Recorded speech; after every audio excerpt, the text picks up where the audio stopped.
गुरुर्ब्रह्मा गुरुर्विष्णुः गुरुर्देवो महेश्वरः गुरु साक्षात् परं ब्रह्म तस्मै श्री गुरवे नमः तस्मै श्री गुरवे नमः तस्मै श्री गुरवे नमः.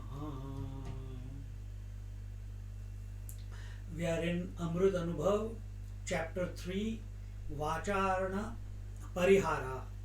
What does it mean? Going beyond the Vacha, meaning the four speeches. Going beyond the speech. What does it mean? Transcending the four speeches, meaning going to the source. What does it mean to go beyond the Gaunatma and Mithyatma? Means to go to the Mukhyatma. See? What does it mean to go beyond the day and night? Means to go to the sun. What does it mean to go beyond all the ornaments? It means to go to the gold.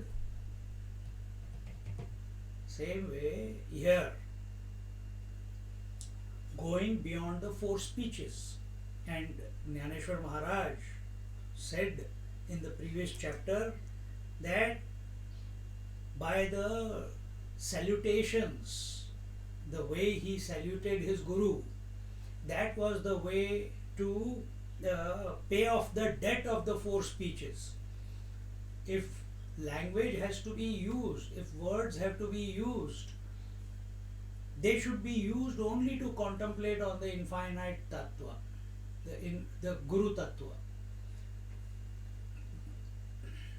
To talk about this world, we are not going to gain anything.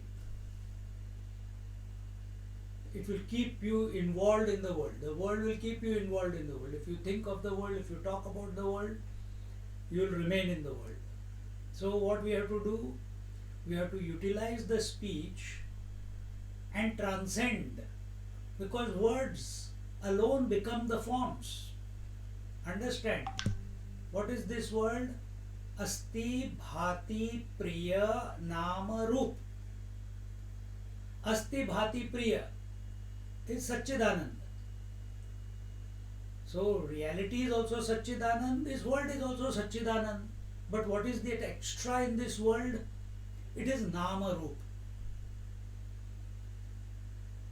Every form has a corresponding name and every name has a corresponding form. Whether gross or subtle, sthul or sukshma. And as long as there is and understand this also, that words that come out of our mouth are nothing but grossified thoughts.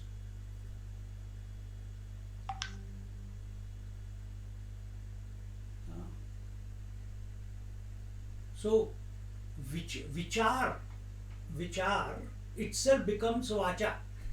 The thoughts, the vrittis erupting in our mind, they themselves take the form of the words. Don't stop there. Those words themselves become the form out there in the world. So how do we experience the world?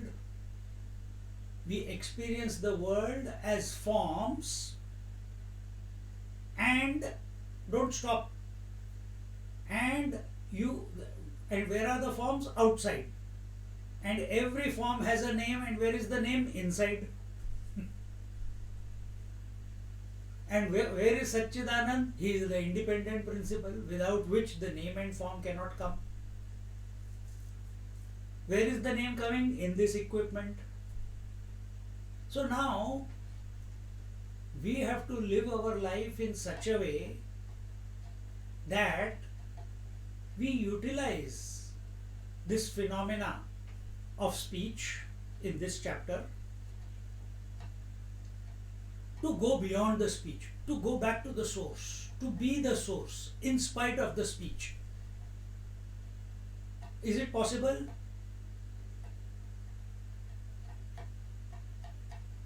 Now that will be the process that will be told here. Now let's see what Swamiji says here. In the first chapter, Sant Jnaneshwar Maharaj established the oneness between the Shiva Shakti. The first chapter was what? Shiva Shakti Samavesh. The truth is expressed as pure existence, Sat Rupam. It is not devoid of dynamism, it has infinite potentiality. The truth is not inert. Truth is not static, it is dynamic. And that dynamism, the word for that dynamism is Shakti. The word for that dynamism is the potentiality. The truth is the potential, and his potentiality, when it expresses as Shakti, and with respect to Shakti, that truth, that reality is called as Shiva. Replace it with man. Man with respect to wife is called husband. Same way. Just take that much example. Now don't think anything more than that. So, reality, the truth, with respect to his, when we start talking, truth is one without a second. Ekameva dvitiya. Neha nanasti kinchana. Nothing else is there. Yet, for our benefit, because our attention is on this world, our attention is on gods, our attention is on cause and effect. So for our benefit, this is told that one reality, and this is happening, you can't stop it.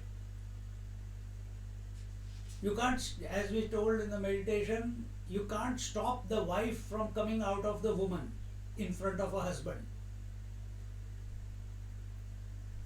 Similarly, what is the nature of this reality? Okay, take one step before. What is the nature of the mind? To think thoughts or not to think thoughts. It is its nature, you cannot stop it. What is the nature of the senses? To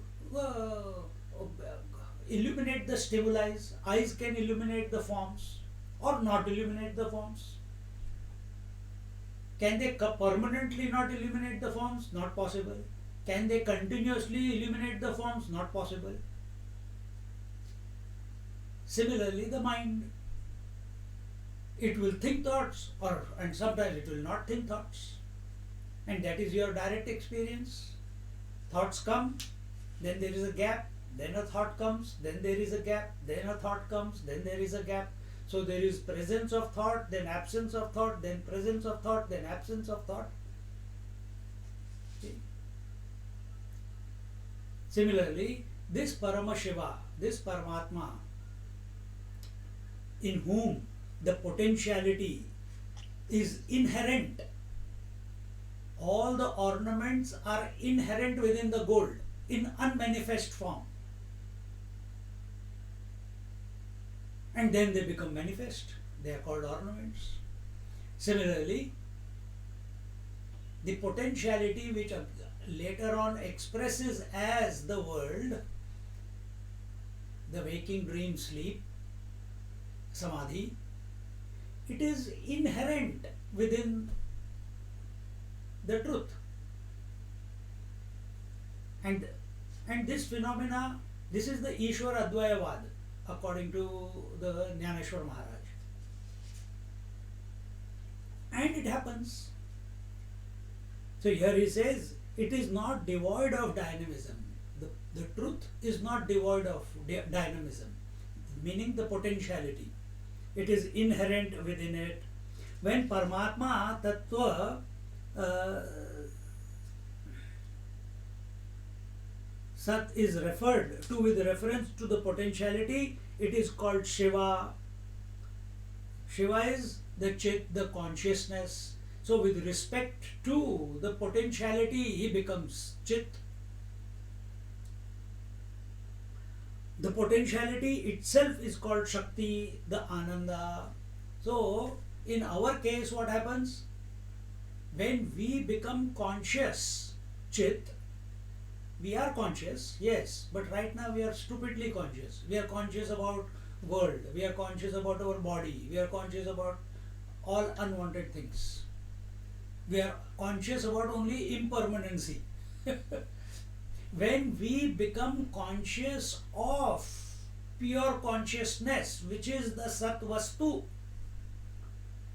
and what is that Sat Vastu? Which has never come and which has never gone, which has never been born, which has never died, which is this common denominator, which is permanent, which is unchanging. When we become conscious, so when this jiva becomes conscious of that Sat Vastu as I, not as a concept, as I, then the result is Ananda. See, one kid was there and she could not say "rrr" many years ago. And that family used to come and pick me up and take me to Bhagavatam. And, and this girl was only 3 years, 3.5 years. And then she will say load, for road she will say load. If she has to say run, she will say lun. And my job for that 30-minute ride for satsang used to be make it a game for her to pronounce R. And how we used to do it when we were kids? First start with the lips, then as if you are going on riding your bike or motorcycle. And that kid, her parents told me after few trips, one day that kid, now she's in year 11 I think, she was standing in front of the mirror and they saw her. She put a stool, stood on the stool and looking into the mirror, and I told her how to do it. And she was practicing and it clicked for her. And suddenly the la la la la la became ra ra ra ra. And that evening or maybe the next time when they came to pick me up, and the parents said, Swamiji, we have a surprise. I didn't know what the surprise was. And quietly from behind, she was sitting at the back with her mother and sister, and she started in my ear. And now, so was the potential of chanting this not there within her? It was there. The moment she became aware of her potential, that she can do it, now whole evening only continuously going on. Same thing, because it was giving her joy. It was not, that act itself was an expression of joy. You understand? Same way, when we become conscious of our permanency, of the permanent principle of the Sat Vastu, which is the Atma, that very moment the potential, the Ananda expresses. Same way here Swamiji is saying, when Paramatma Tattva Sat Vastu is referred to with reference to the potentiality, it is called Shiva or Chit. And the potentiality itself is called Shakti, the Ananda. So when we say Sat, Chit, Ananda, Sat is the Sat Vastu, the permanent. That Sat Vastu, I am, you are,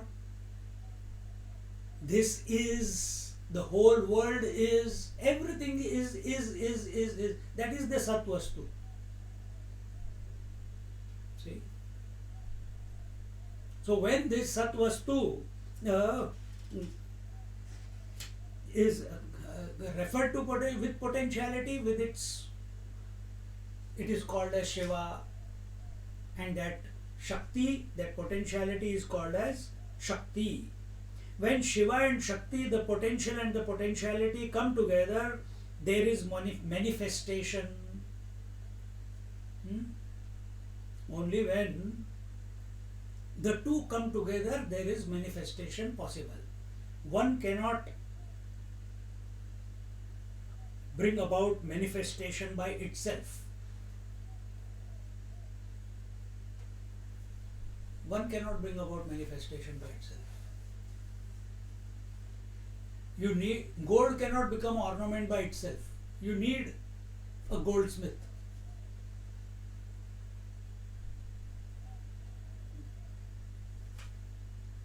Same way, the potential and the potentiality come together. Now understand, this potential and potentiality, they are coexisting. The Chit and Anand, they are coexisting. It is not that one is with first Chit came, then Anand came. No. It's simultaneous. It's not day and night are independent. The moment day comes, night also is there. Then where is night right now? Unmanifest.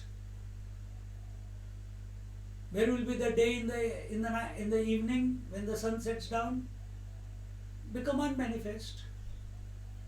So they are both together. But the sun is independent. Paramashiva is independent. Shiva Shakti are codependent on each other.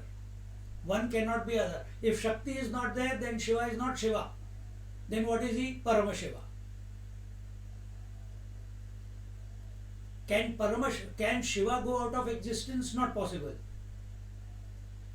Shakti can go out of manifestation. Possible. Because she is potentiality. And what is going out of existence? Becoming unmanifest. She cannot go out of existence because existence alone is expressing as Shiva and Shakti. She becomes, the nature of Shakti is manifestation and unmanifestation. But that manifestation and unmanifestation of Shakti is not possible without Shiva. Manifestation and unmanifestation of wife is not possible without the woman. See? And when will the woman express as wife? Only when the husband is there. When will she express as the mother? Only when the child is there, not other times. Whether physical or mental. Even if the thought comes, she manifests. Then what is that? Subtle manifest. Only in the mind.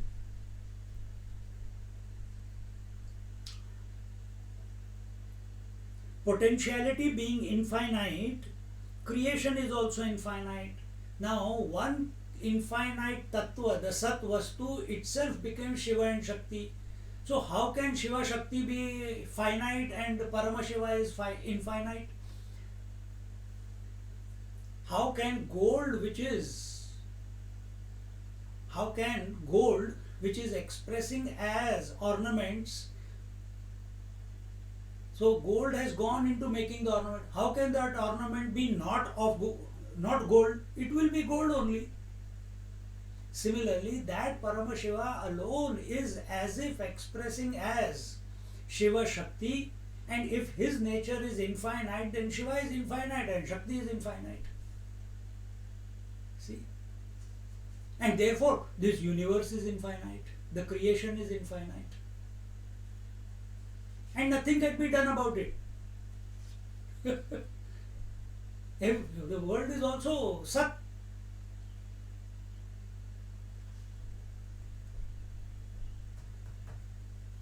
The world is also Sat. Shiva is also Sat.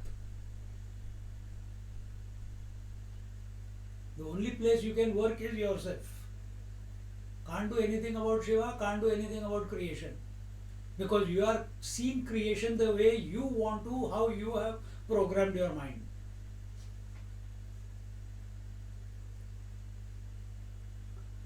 So creation is also infinite.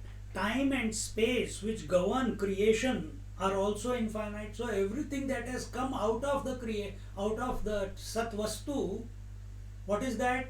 Time, space, and the objectivity is the creation. So time and space, time, space, and objectivity. Objectivity is that those forms, gross, subtle, and causal. So time and space, so everything that has come out of that one infinite which is expressing as Shiva Shakti, and Shakti is now expressing as the entire, and from Shiva came the time and space.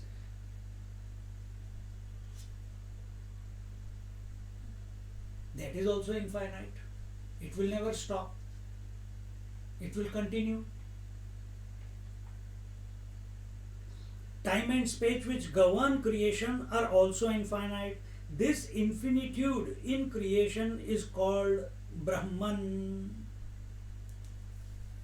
So, here in Amrit Anubhav, Jnaneshwar Maharaj calls it Paramashiva. In Vedanta, we call it Brahman. In devotion, we call it Ishvara. But here, the definition of Ishvara is when you take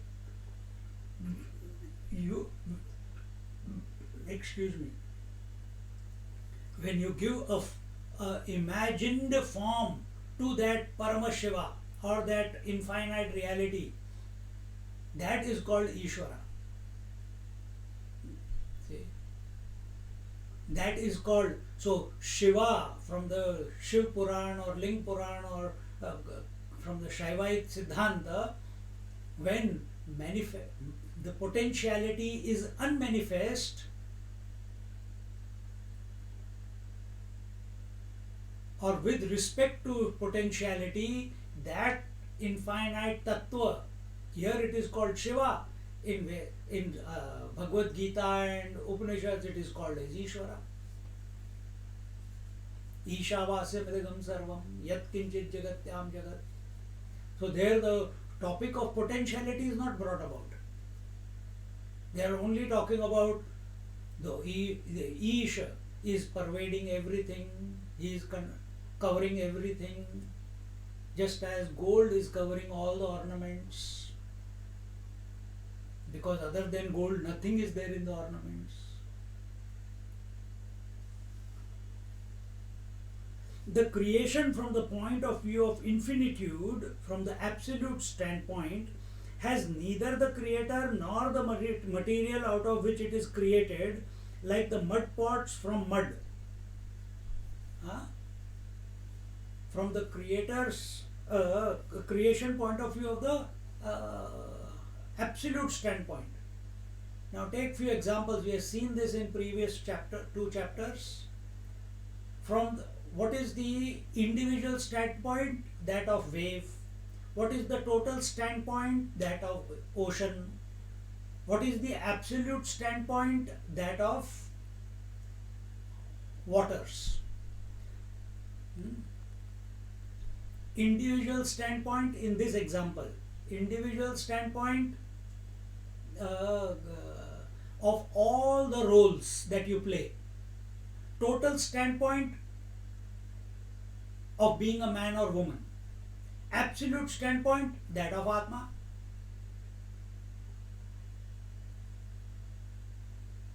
All the roles that you play are not possible without being the man. And man is not possible without the Atma.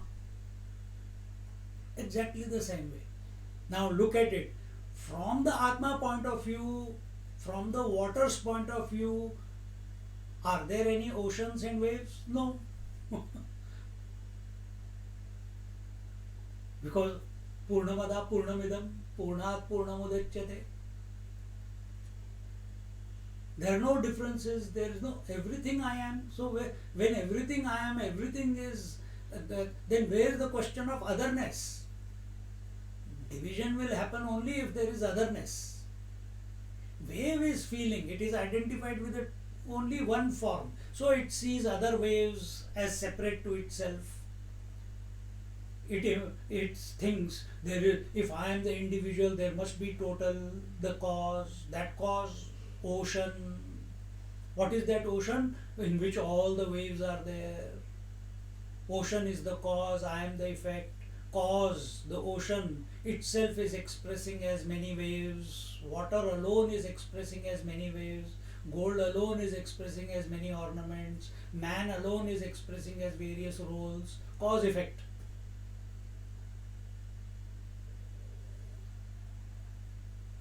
See? But when we come to the absolute standpoint, water, without which the ocean and wave, what is the material? Ocean, water. What is water's viewpoint of all this? Maunam vyakhyat prakatita brahma vivanam. Silence. Why? There is nobody to talk to. It alone is everywhere. What will be the sun's standpoint with regards to day and night? Maunam, silence. Because from sun's point of view, there is no day and night. See? And get this, and this is the absolute position. We have to come to the absolute position because we are essentially the absolute. Don't collect this, what we are talking here, as an information. No, keep applying it subjectively. That we are talking about you in your essence, not as your expression, but as the original.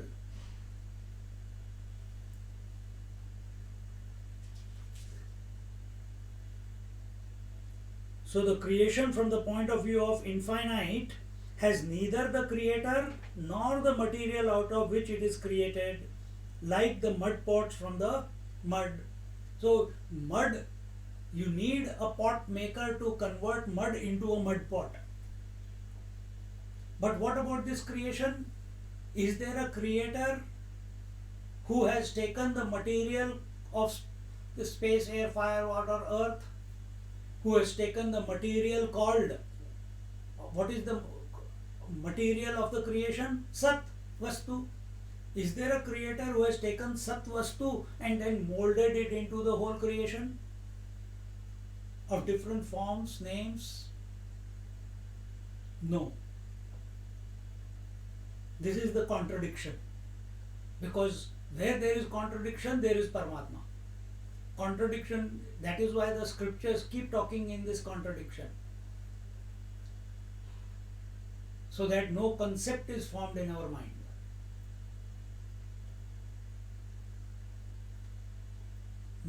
Abhinna nimitta upadan karan. Undifferentiated, abhinna, undifferentiated. Nimitta upadan. Nimitta is the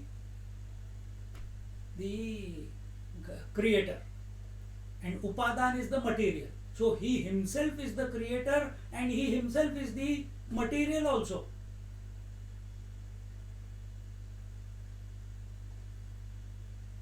Apply it on yourself. Don't just keep it in your head.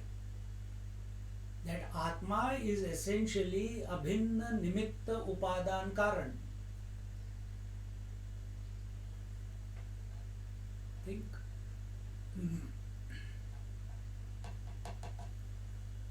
Thus the world is not a creation but a manifestation. So ornament is not a creation but a manifestation of gold. Ocean and waves are not creation of water but manifestation of water.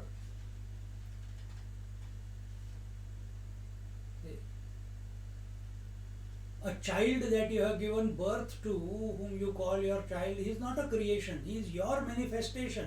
Everything that has gone into it at the physical level is from father and mother only. If space is providing accommodation to air, fire, water, earth, if space was not there, air will not be possible. If air was not there, fire will not be possible. If fire is not there, water will not be possible. If water is not there, earth is not possible. These are manifestations. If the man is not there, the husband, the brother, the son, the father, they will not be possible.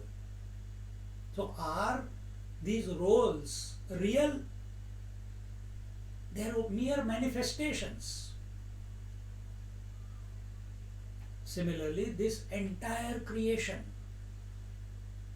is only a manifestation. It is not a creation. So this is the way we must interact with the creation. So there is a waking manifestation, there is a dream manifestation, and there is absence of these two manifestations, which is called sleep.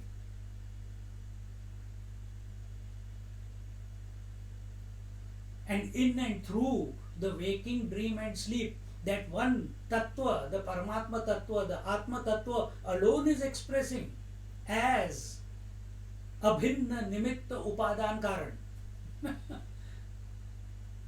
Now take this and sit. Catch it just before you go to sleep. Bring this thought there that time. Bring this thought the moment you get up. Because that time our mind is naturally quiet. See? Thus the world is not a creation but a manifestation. In manifestation, there is no doership or creatorship. Huh? Manifestation means phenomena. Phenomena, there is nobody there who is creating the phenomena. Phenomena happens. It comes about. The sun is not saying, I am going to make the day and night. Similarly, the Paramatma is not saying that I am going to make the Shiva and Shakti. No, he is alone manifesting as Shiva and Shakti. Shakti is alone manifesting as Sattva, Rajas, Tamas and so on. You don't decide, now I am going to behave as a wife because husband is standing in front of me. You don't make that decision. There is no thought process involved. Pop. Just like without any reason the pops come up on our computer. Same way. Pop. Wife comes out. Pop. And you are speaking to your husband, you are speaking to your child. You shift your attention, immediately the mother pops out, immediately the wife pops out. Manifestation. And for manifestation, here it is told that there is no creator of that manifestation. There is no prompter of that manifestation.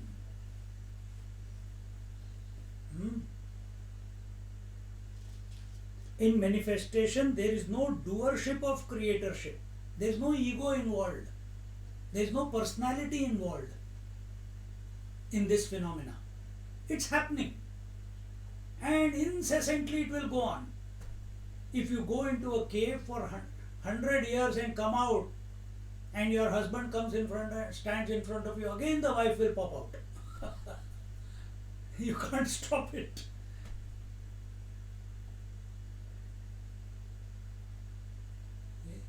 See, when we go to sleep, whatever is the last thought in our mind, if you take the name of the Lord and you go to sleep. If you are not doing it, do it. Take the name of the Lord, go to sleep. When you will wake up, when what is happening in sleep? Unmanifestation. So that name of the Lord became zero, unmanifestation. Sleep continued for 4, 5, 6 hours, and then you wake up. The first thought will be the mantra where you left it. Go to sleep thinking about your child. The first thought when you wake up will be of your child. This you have to experiment with. You go to sleep with the thought that I want to get up at 5 o'clock in the morning. You will be up at 5 o'clock. Before the alarm goes, you will be up. Now this has to be experimented with. So when this is happening,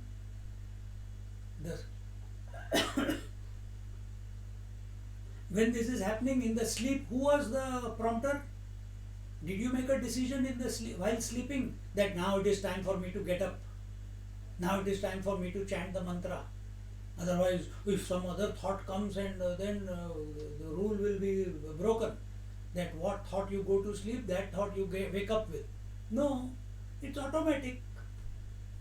Phenomena is automatic. It happens. It's a happening. Therefore, Shiva and Shakti are not two, but the same truth expressing through its potentiality. So Shiva and Shakti are not two, but one and the same.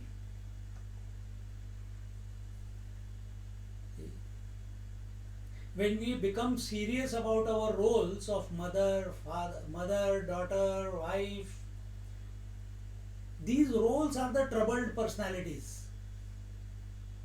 Woman is not the troubled person. These roles are troubled personalities.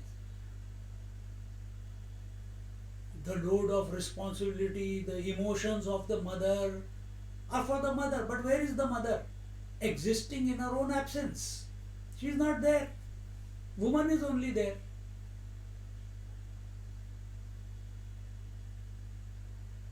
If we can remain a woman in spite of the roles, that's wisdom. That's wisdom. But we forget that we are woman first, and these roles are only temporary, they are only a phenomena. And for these roles, all the Dharma Shastra is written. For whom? For one who does not exist. Duties of a wife, duties of a child, duties of a husband. What is the man's duty? According to Bhagavatam, to realize that he is divine. Now, if you, in that example of husband-wife, the man was the substratum. Now, when you have come to the being the person, the man or woman, now go further. Is it to maintain health? Is it to do tapasya? Is it to do this? Is it to... No, it is only man's job or woman's job as a human being. What is your purpose? To recognize that you are that indivisible Paramatma Tattva.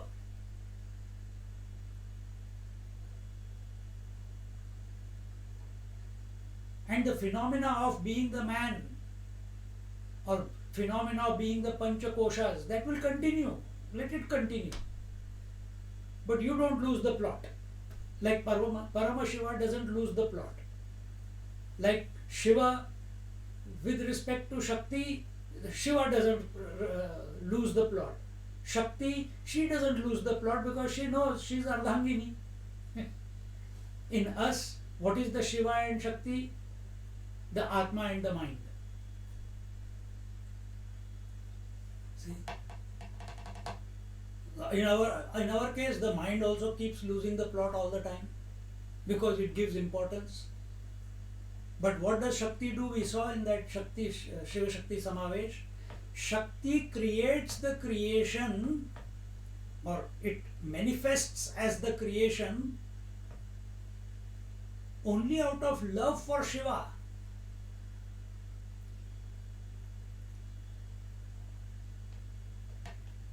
We do our actions, we manifest as husband, wife, etc. We many words, thoughts, deeds express out of her, manifest out of us, not out of love for the divine. They express out of ego. See the difference. Be like our Shakti Mata.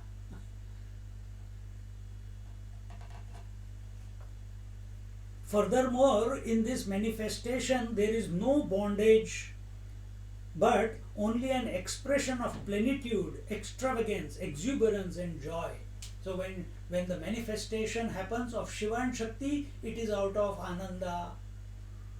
When Shakti is manifesting as multiplicity, it is also out of Ananda. Because remember, she is in love with Shiva. She is half Ardhangini of Shiva. Without Shiva, she has got no existence. She knows that, she remembers that. And our Puranas show, whenever that is only for us stupid people, that it is told that any time she moves her head, attention away from Shiva, difficulties appear in her life. Sati did not listen to Lord Shiva, she had to immolate herself. Every time Sati or Parvati moved away from Shiva, she had to take birth again.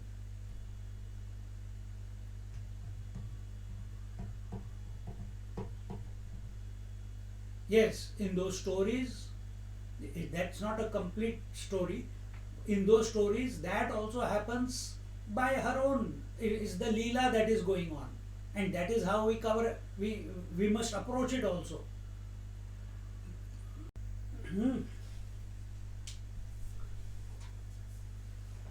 So, Shiva is the eternal witness.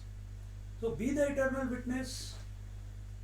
What is witnessing? Witnessing is witnessing all the manifestation and unmanifestations of the mind. Thoughts coming and going, not getting identified with it.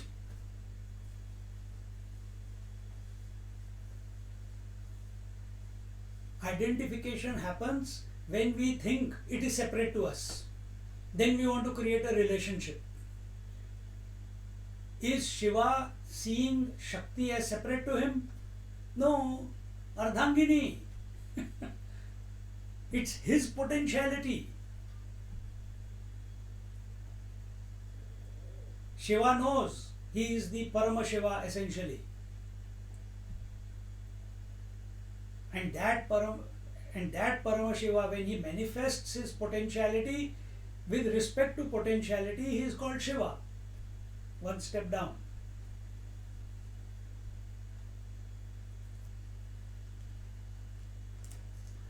So this was, therefore it is a creation-less creation, manifestation-less manifestation. And that was Shiva Shakti Samavesh. From that, the whole creation was explained in the first chapter. Now the second chapter dealt with the grace of the Guru. It is the same Paramatman which is the universal Guru. So that Parama Shiva, that Paramatma, that Brahman alone is the Jagat Guru or the universal Guru, the Sadguru, the pure existence. And that pure existence is here, right here. It is the source. It alone is reflecting as the Chidabhas, as the reflected consciousness. That pure existence alone, if you take it as Parama Shiva, it alone is expressed as Shiva Shakti. Similarly, this Sadguru Tattva alone is expressing as Guru and Shishya. So in the first chapter it was Shiva Shakti. Now replace Shiva with Guru and Shakti with Shishya. And Sadguru is the Parama Guru or Parama Shiva. and Guru knows that there is no Guru and there is no Shishya, or Guru knows he alone is the Guru, taken the role of a Guru in one place and taken the role of a Shishya in another place, and the Leela is going on. Dealt with the grace of the Guru, the Sadguru. This Sadguru has 5 inherent powers: creation, maintenance, dissolution, concealment, and revelation. Creation, maintenance, dissolution, we know. The fourth one is concealment, to hide, to conceal things, and revelation. So that Sadguru itself in a Shishya is expressing. So Guru at a physical level, the Guru and Shishya both are having these powers of creation, maintenance, and dissolution. The thought, that creation of thought, maintenance of thought, and dissolution of thought, it's happening. The creation of waking, maintenance of waking, destruction of waking, then creation of dream, maintenance of dream, destruction of dream. It's going on. Now concealment, from Guru Shishya point of view, what is concealment? In Shishya, the student, in the disciple, the concealment is of the Guru Tattva. The Shishya thinks that he has to do something in order to realize the Paramatma, and therefore he is called a Shishya because he does not know his essential nature. So his essential nature in a Shishya is concealed. Concealed by whom? Concealed by Guru Tattva itself. How is it concealed? By his potentiality. That concealment is Maya. That concealment is the Shakti principle. That concealment is due to the what do you call it? The Prakriti. That concealment is due to name and form.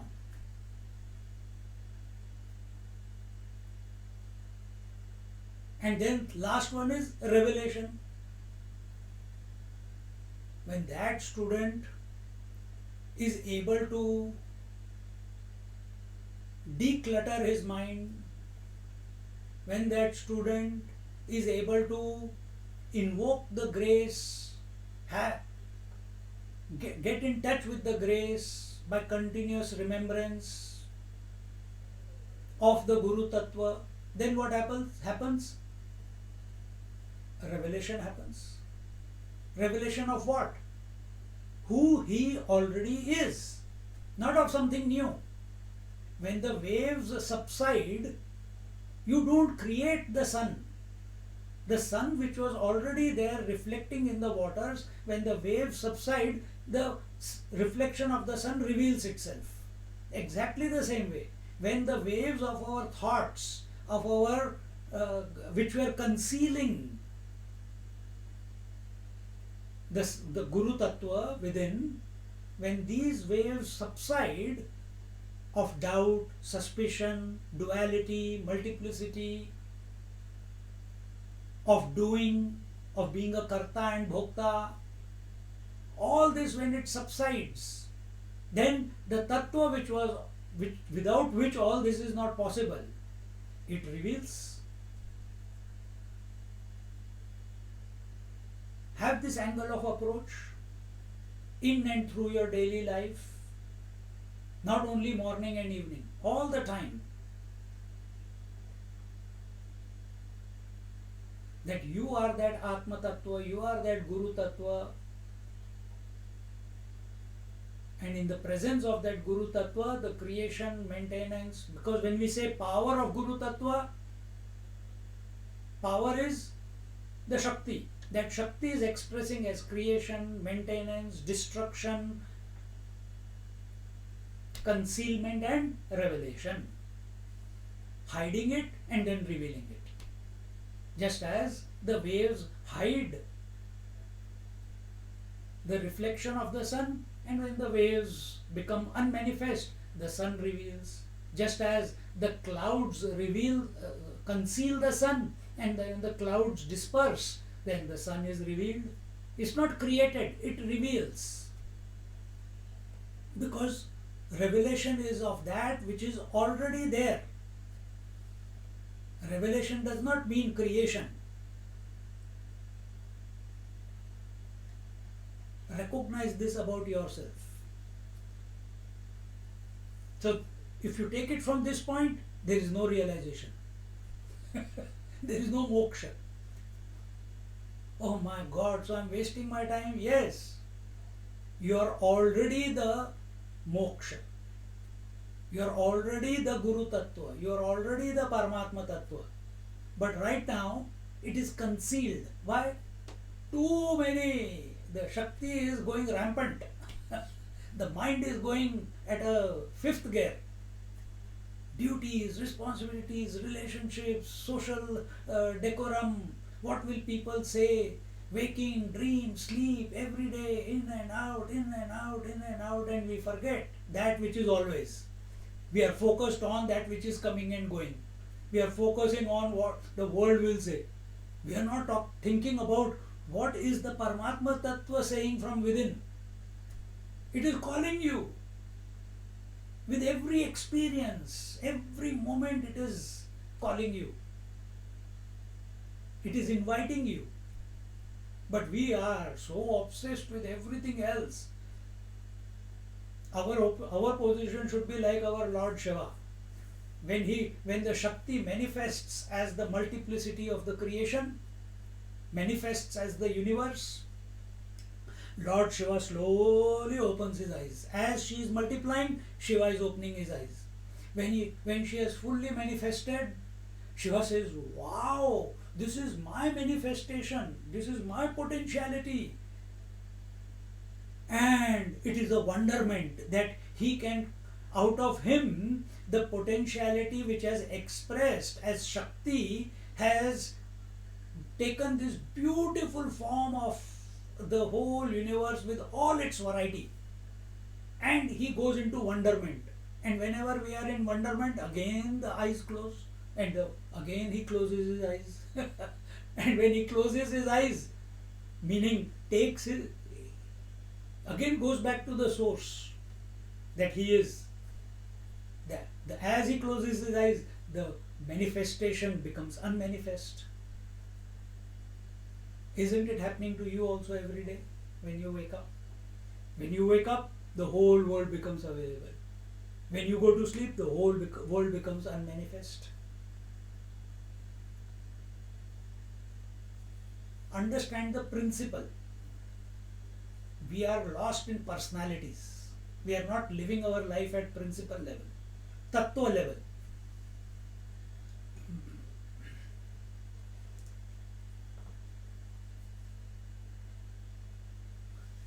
So in a Guru-Shishya relationship, Guru knows who he is. And according to the second chapter, the Shishya is revealed his essential nature by the Guru Maharaj. So here Jnaneshwar Maharaj is our Guru. And through his experience of realization, and it was so wonderful, the first chapter and the second chapter, no doubt is left after that. Because left alone, we will never think like this. We will be only thinking, we have to make laddu, chevda, chakli, pare, Diwali is coming. Oh, have we bought the firecrackers? Have we bought the kandil? Which sari I am going to wear? How I am going to decorate the altar? How many people are allowed? Tonight we will come to know. Then, I will start inviting people from Diwali, Lakshmi Puja onwards. Where is our attention? Outside. And we are lost in that. Because it's a desire. Does it mean that we have to stop it? No. Do it with awareness. Awareness not of what is happening, awareness of the self. Awareness is not people say I am aware, I am alert, I am aware, I am conscious. You are conscious of thoughts. We are not talking about conscious of thoughts. We are not talking about conscious of the world. Be conscious of the world and your actions. No.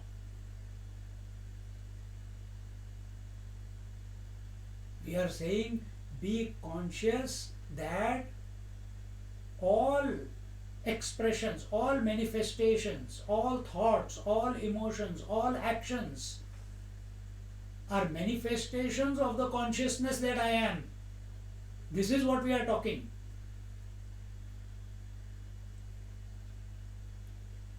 Because you are the all-inclusive. There is nothing outside of you. If you say, I am aware of my thoughts, then you have made the thoughts separate and yourself separate. And you are watching. Tuku, tuku, tuku, tuku lage hue. Like you are standing on the road and watching the cars go one by one. What next? Your attention is still on the cars, on the traffic. After some time, chakkar aayega, you will go into swoon and fall down. How long will you stand there? But here we have to take the position that we are that consciousness which itself with its potential, inherent potentiality is expressing as the variety of thoughts, emotions, actions, the roles. If you take that, wisdom.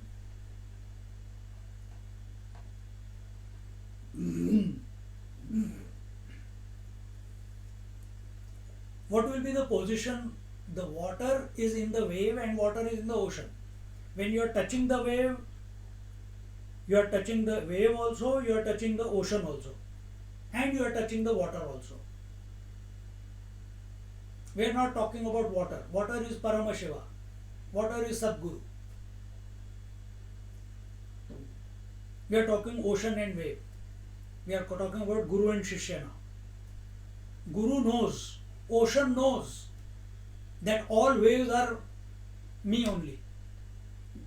They are in me only. They are not separate from me. Ocean knows that.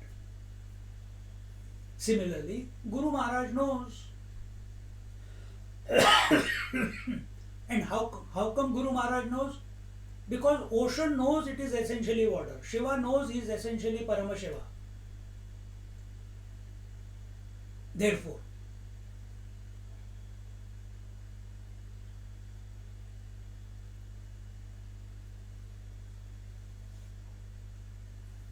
same way, we have to take the position. Let the roles be played. Here, let's come to the. Let the Shishya's role be played. What is the maturity of wisdom in Shishya? When he recognizes this, or when to him it is revealed through satsang, not by doing anything. Only the position has to shift. He is conscious, the student is conscious right now, he was before and he will continue to be conscious. Consciousness never dies. But that consciousness at this moment is taking the position of Shishya. Then what is wisdom? When it recognizes, as Jnaneshwar Maharaj has recognized that he and the Guru Tattva are one. This is just in words. So what is his salutation to his Guru? Where he has gone beyond all manifestation. Meaning he has, through silence, he salutes his Guru. Through silence.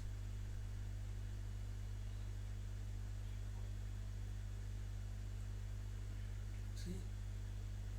Now, because he has saluted to his Guru and he himself, how many people follow Nivrittinath today and how many people follow Jnaneshwar Maharaj? Big difference, isn't it? Nivrittinath Samadhi is there in Trambakeshwar. Go and see it. Nobody, not too much paraphernalia, hardly any people there. But you go to Jnaneshwar Maharaj's Samadhi in Alandi, thousands, hundreds of thousands of people every day. Continuous Jnaneshwari Parayan is going on under that tree. People are chanting Jnaneshwara Mauli, Jnanadev Tukaram. They are continuously chanting, they keep going round and round and round the Samadhi. But you go to Nivrittinath Samadhi, hardly any people there. It's outside the whole temple. If you go there where that pond is, the tank is there. If you go straight from there, then at the end, about 300-400 meters away, is that place. There are about 5-6 people. They are doing the Nam Sankirtan. That's all. Hardly any people. Majority of the people come to there. They don't even know that Nivrittinath Samadhi is there.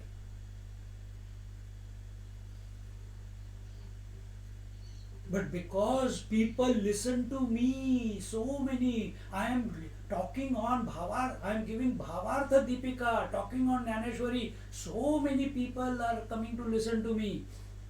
And my Guru Maharaj is not even speaking one single word. That will become an ego trip.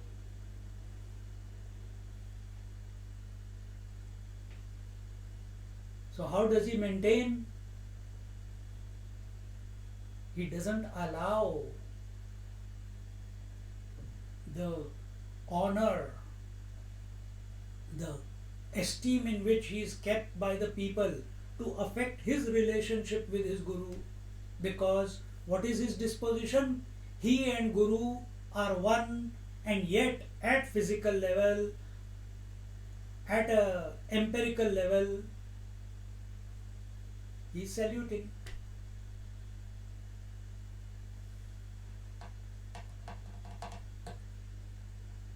If I am the reality, does it mean that I go and stand in front of an elephant because I'm undying? Self never dies. So I'm going to stand in front of a train. Nothing is going to happen to me. You will die. You will die. Here he says, in Mundaka Upanishad it says, to him who wishes to attain the truth with his whole heart and being, the self, the Atma Tattva, chooses to reveal its own nature. So when we, yesterday in Bhagavad it came, our mind expresses in 5 ways. These are the 5 types of mind we have. Moodha mana, Kshipta mana, Vikshipta mana, Ekagra mana and Niruddha mana.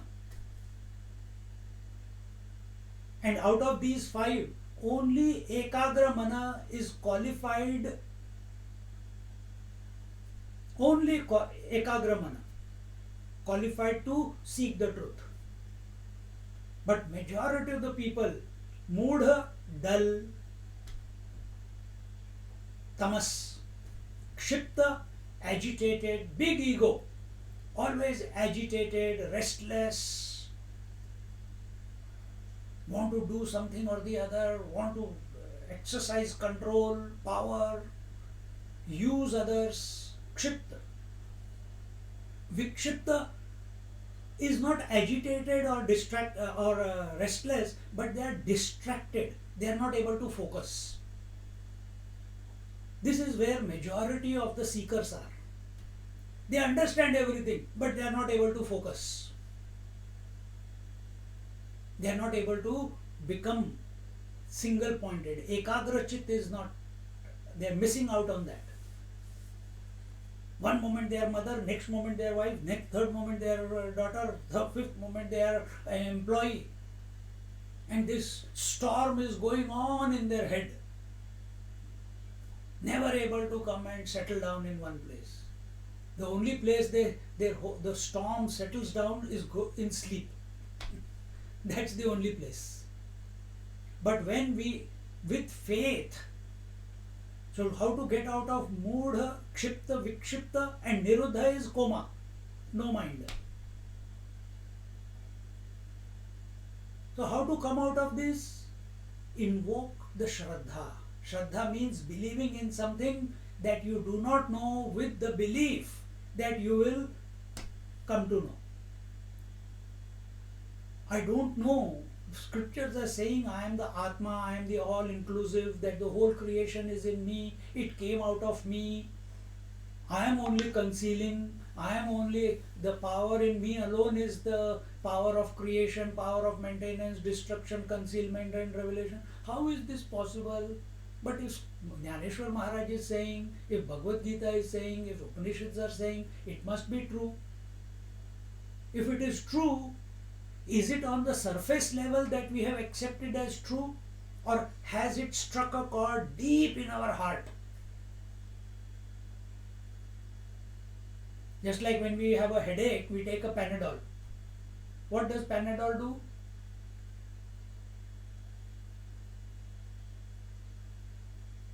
It covers the pain. It doesn't remove the pain, it covers the pain. For some time you will be free of headache. After the headache will come back again. So same way, have we taken only superficially understood this, or has it gone deep? If it has gone deep, then there will be a transformation then. And that transformation, you will not come to know that you have transformed. People will tell you.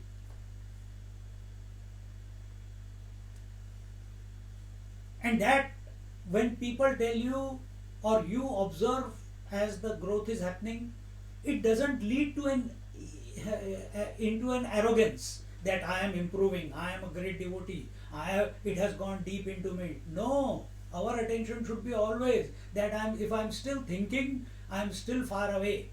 I have to continue to keep surrendering, and to surrender, faith is required. So when here Mundaka Upanishad says, if we contemplate on the self, on the Guru Tattva with faith,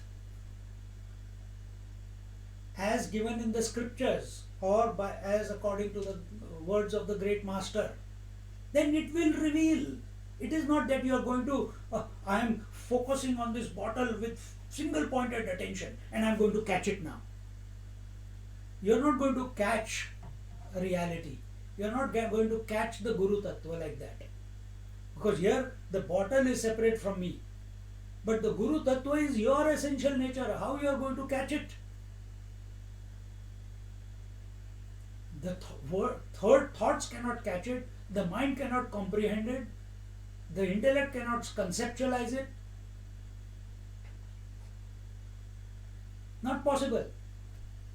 So then what is it? It's revelation. It's revelation.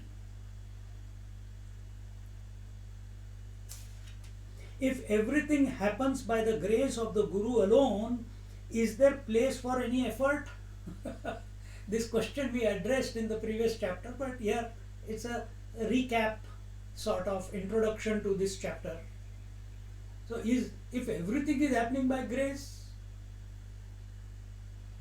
is there any place for effort? So long as the individuality is strong, efforts are needed. What is individuality?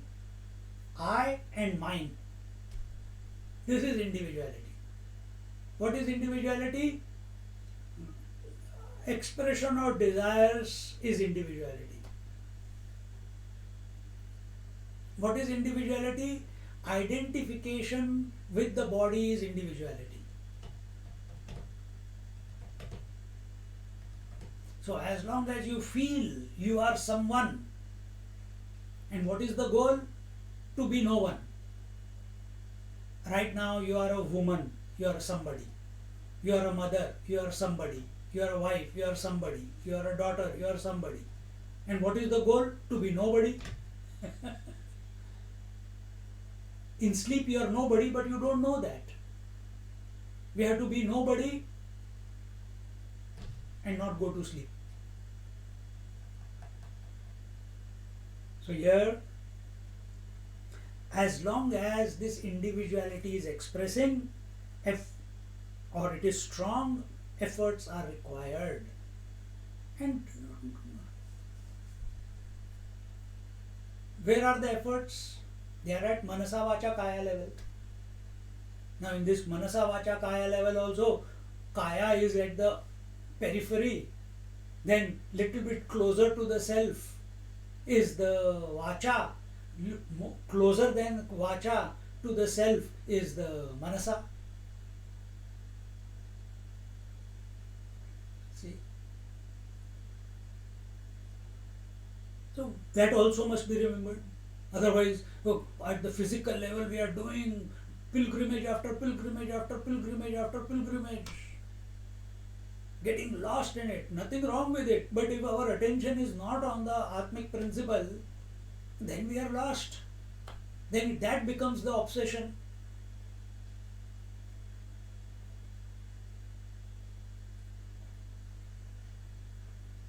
Then, if the attention is on the Atmic principle, it reveals. Then, where I am, there the Kailash is. Where I am, there Varanasi is. Where I am, there the Vrindavan is. I don't have to go and seek it and feel out of place if I have not gone and visited. That's the desire.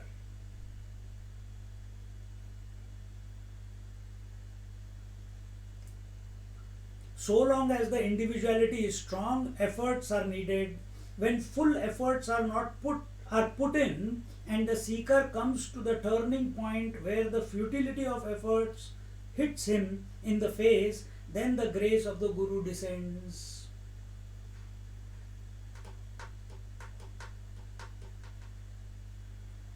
See, some people go to gym or do exercise. How they exercise? I do exercise. How? Sweat should not come. Pain should not come. Discomfort must not happen. Then I will do my exercise or yoga. But until and unless you don't hit the threshold of pain, how will growth happen? How will transformation happen?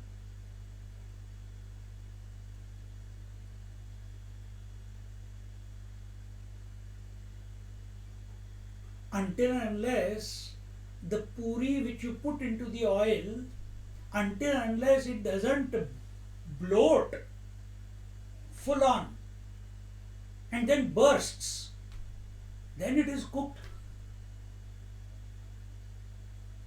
So we have to cook ourselves.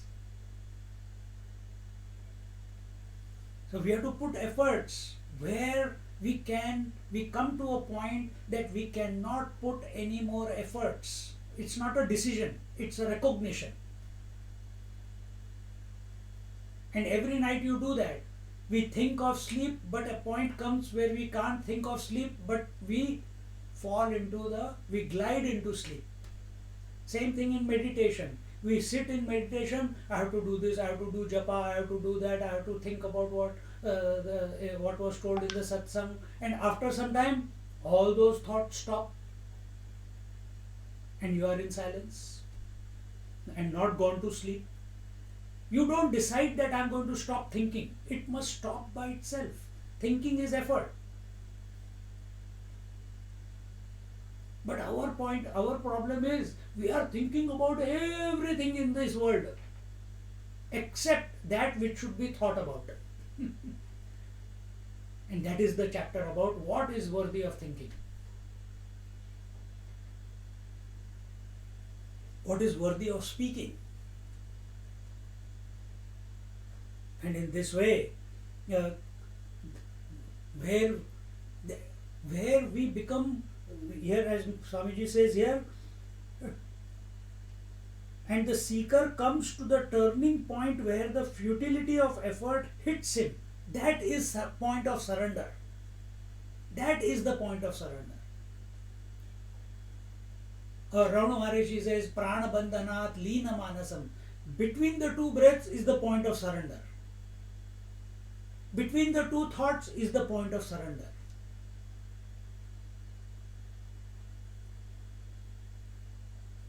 You don't know what is there. and yet you know. The mind can never come to know what is between those 2 points, because mind is used to manifestation and manifestation. But when it dives between the two, therefore the word contradictions, between those two, between the presence of the thought and the absence of the thought, when you dive at that sandhi, put your attention there, you land up in the Satvastu, in the Guru Tattva, in the Paramashiva, in the Atma Tattva. All same words. See? But you have to have faith. You will not practice it if you don't believe it. Oh, I must come to know. Our problem is we want to know the result before we can begin our efforts. What am I going to get out of it? What are the experiences that come along the way? Will I be able to continue my life as I am living right now? What will happen if I do this sadhana, and what will happen to my children? What will happen to my husband? What will happen to my parents? What will happen? Will I have any? I have put so much effort for last 20, 30 years, build up properties, put investments. After that, if I don't do anything, all my efforts will be gone. We want a solution to all these things before we surrender ourselves. When your mind is distracted, this is distracted mind, this is not single pointed mind.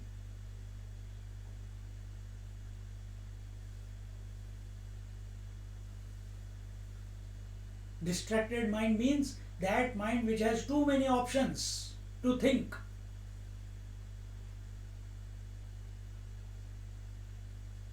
And it is giving validity to those options. Now that is how you have cultivated your mind.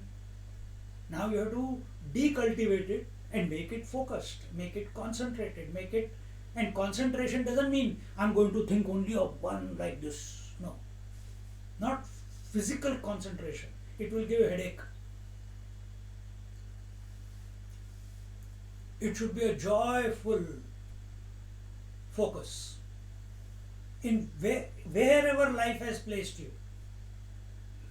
In spite of whatever you are doing, your attention is on that infinite. How to do that will be told. Then Guru's grace, where are we? Guru's grace comes in several ways, not necessarily with any particular form. To him who considers himself an individual, the Guru comes with form and personality. So nature is only reflecting your desires. So if you feel that you are a form, you are this body, then a teacher, Guru with form will come into your life. If you believe, many people have, Ramana Maharishi did not have any Guru. Nisargadatta Maharaj did not have any Guru. If you believe that without studying scriptures I can never come to know the truth, then scriptures will come into your life. Oh, without God's grace I cannot come to know the truth, then God will come into your life. Dhruva Maharaj, he meditated on the Lord. Lord came, gave him the blessings.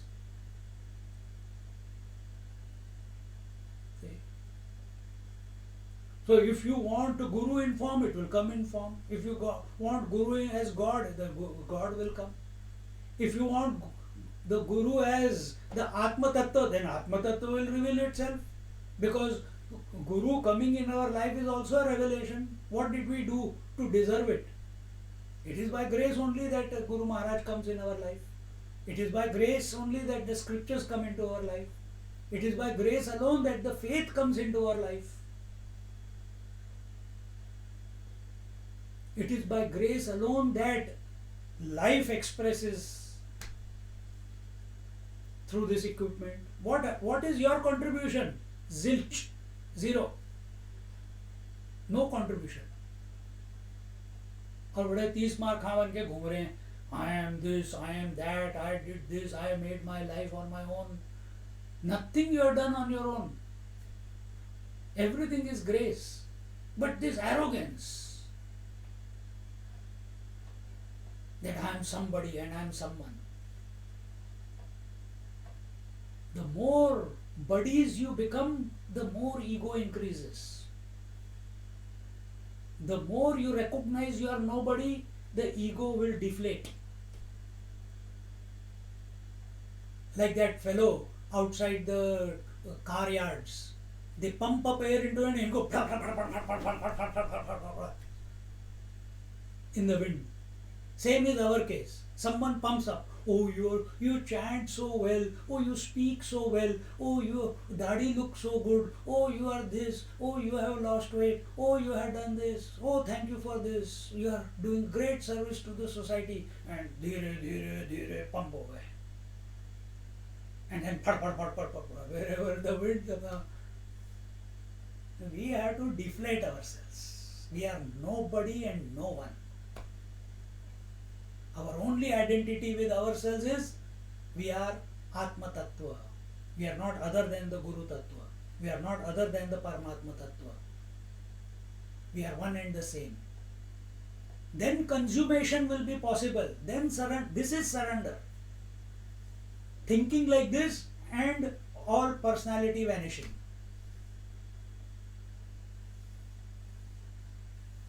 Personality vanishing means now you are not a servant of that personality. Personality will still function.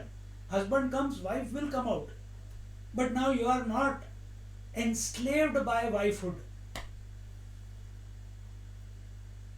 You are not body will wake up. But you are not enslaved by the body. You are not a servant of the body. You are not afraid of unmanifestation of the body.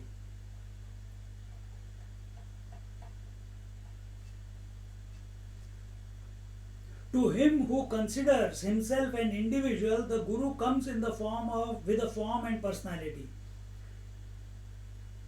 To such a Guru, to that anchor, the seeker surrenders himself completely, and in due course the individuality gets dissolved. See? This was my prayer when I was young.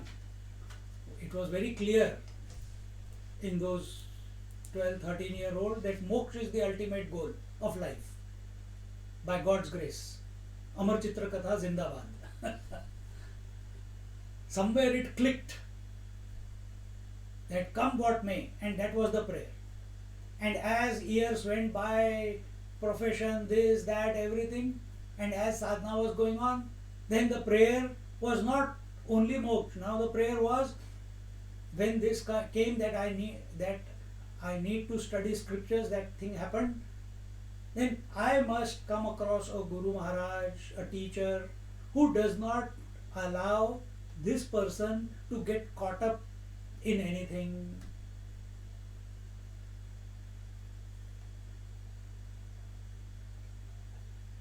No hang-ups. The only goal, the only purpose is the Guru Tattva, is the Paramatma Tattva.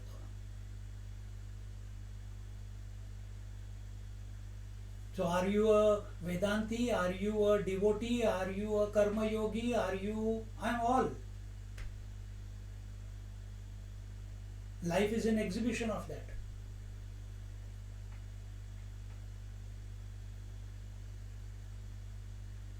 See? Don't get caught up anywhere.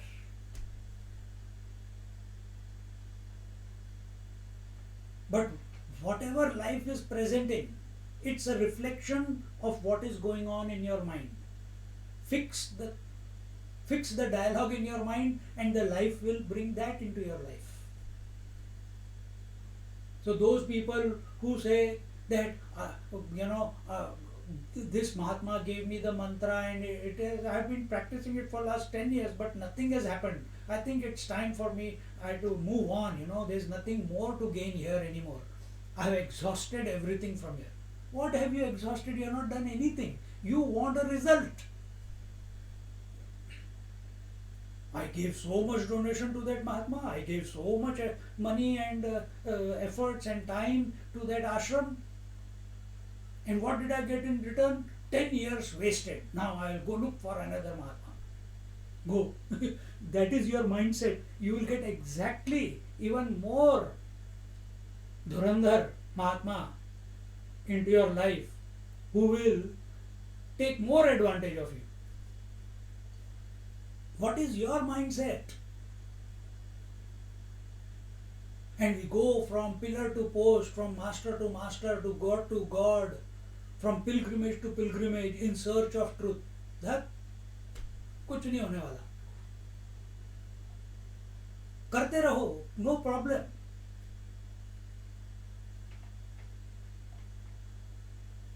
Paramatma is here and now. Here and now. इस क्षण, at this very moment. It is not somewhere.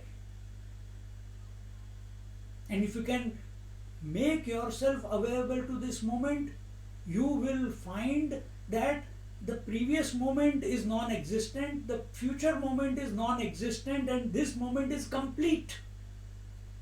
It's full.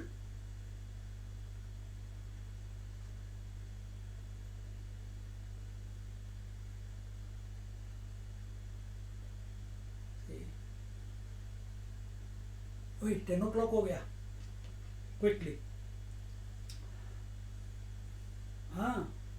Jnana Shakti. Okay, next week we will see Jnana Shakti takes over, Kriya Shakti is reduced, Idam Vritti is attenuated, and one experiences the divine presence.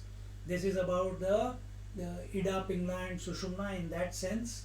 They are talked about as Kriya Shakti, Ichha Shakti, Jnana Shakti, Kriya Shakti, and Ichha Shakti. So we will talk about it in our next class and begin with the first hovi of this Vacharana Parihara. Om Purnamada Purnamidam Purnat Purnamudachyate Purnasya Purnamadaya Purnamevavashishyate.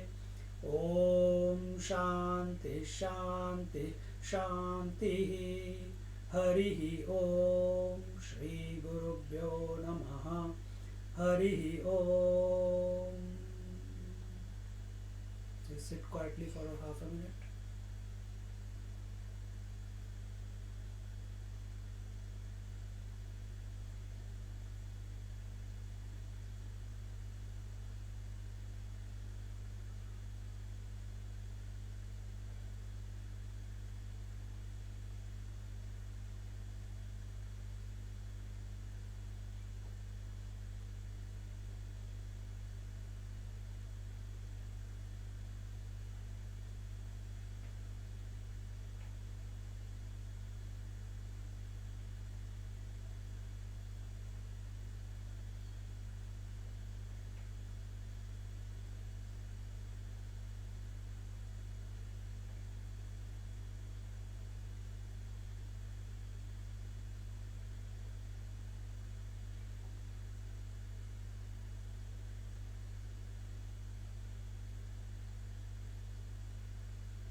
Hari Om.